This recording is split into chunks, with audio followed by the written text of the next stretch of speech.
Recorded Books presents an unabridged recording of Communism, A History by Richard Pipes, narrated by George Wilson. This book is copyrighted 2001 by Richard Pipes. This recording is copyrighted 2003 by Recorded Books. Richard Pipes, Baird Professor of History Emeritus at Harvard University, is one of this country's foremost historians. Between the years 1981 and 1982, he served as President Reagan's National Security Council advisor on Soviet and East European affairs. And in 1992, he was an expert witness in the Russian Constitutional Court's trial against the Communist Party of the Soviet Union. And now, Communism, A History. Preface. This book is an introduction to communism, and at the same time, its obituary. For it is quite certain that even if the quest for perfect social equality that had driven utopian communists since antiquity ever resumes, it will not take the form of Marxism-Leninism. The latter's rout has been so complete that even post-Soviet communists in Russia and elsewhere have abandoned it in favor of an eclectic social democratic platform laced with nationalism. We are therefore today able to draw up a balance sheet of a movement that dominated most of the 20th century to determine whether its failure was due to human error or to flaws inherent in its very nature. The word communism, coined in Paris in the 1840s, refers to three related but distinct phenomena: an ideal, a program, and a regime set up to realize the ideal. No clear distinction can be drawn between socialism and communism. Marx distinguished two phases of progress toward full communism. First, a transitional phase under which the old inequalities would survive even as their foundations were being destroyed, to be followed by a second, higher phase in which the principle "from each according to his ability, to each according to his needs" would replace the principle "equal work, equal pay." Lenin defined the first phase as socialism and the second as communism. However, shortly after seizing power in Russia, he changed the name of his party from Social Democratic to Communist, and we shall use the term communism to mean Leninist theory and practice. The ideal is one of full social equality, that in its most extreme form, as in some of Plato's writings, calls for the dissolution of the individual in the community. Inasmuch as social and economic inequalities derive primarily from inequalities of possession, its attainment requires that there be no mine and thine, in other words, no private property. This ideal has an ancient heritage, reappearing time and again in the history of Western thought from the 7th century B.C. to the present. The program dates back to the middle of the 19th century and is most closely associated with the names of Karl Marx and Friedrich Engels.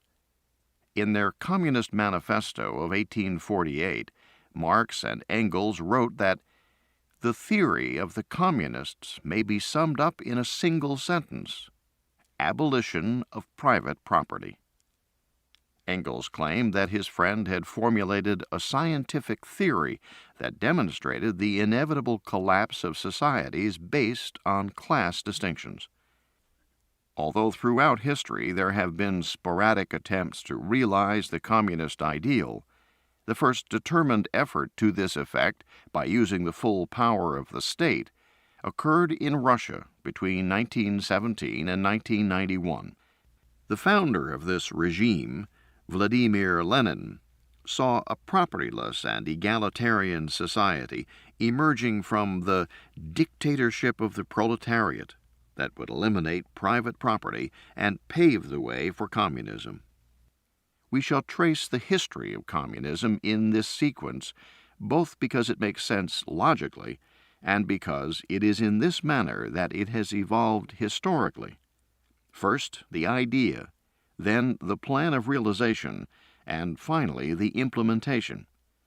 But we will concentrate on the implementation because the ideal and the program, taken by themselves, are relatively innocuous, whereas every attempt to put them into practice, especially if backed by the full power of the state, has had enormous consequences. Chapter 1. Communist Theory and Program. The idea of a classless, fully egalitarian society first emerged in classical Greece. Ancient Greece happened to have been the first country in the world to recognize private property in land and to treat land as a commodity, and hence it was the first to confront the social inequalities that result from ownership. Hesiod, a contemporary of Homer, 7th century B.C., in the poem Works and Days, extolled a mythical golden age when people were not driven by the shameful lust for gain, when there was an abundance of goods for all to share, and mankind lived in perpetual peace. The theme of the golden age resounded in the writings of the Roman poets Virgil and Ovid. Ovid spoke of the time when the world knew nothing of boundary posts and fences. The ideal acquired its earliest theoretical formulation in the writings of Plato. In The Republic, speaking through Socrates, Plato saw the root of discord and wars in belongings. Such differences commonly originate in a disagreement about the use of the terms mine and not mine, his and not his. And is not that the best ordered state, in which the greatest number of persons apply the terms mine and not mine in the same way to the same thing?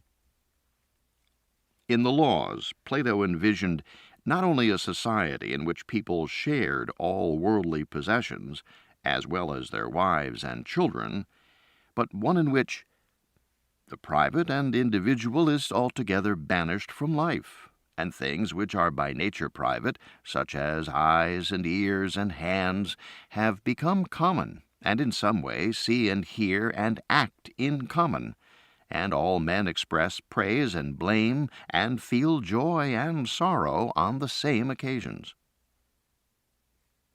Aristotle, Plato's pupil, questioned whether such a communist utopia would bring about social peace, on the grounds that people who hold things in common are more prone to quarrel than those who hold them in private ownership.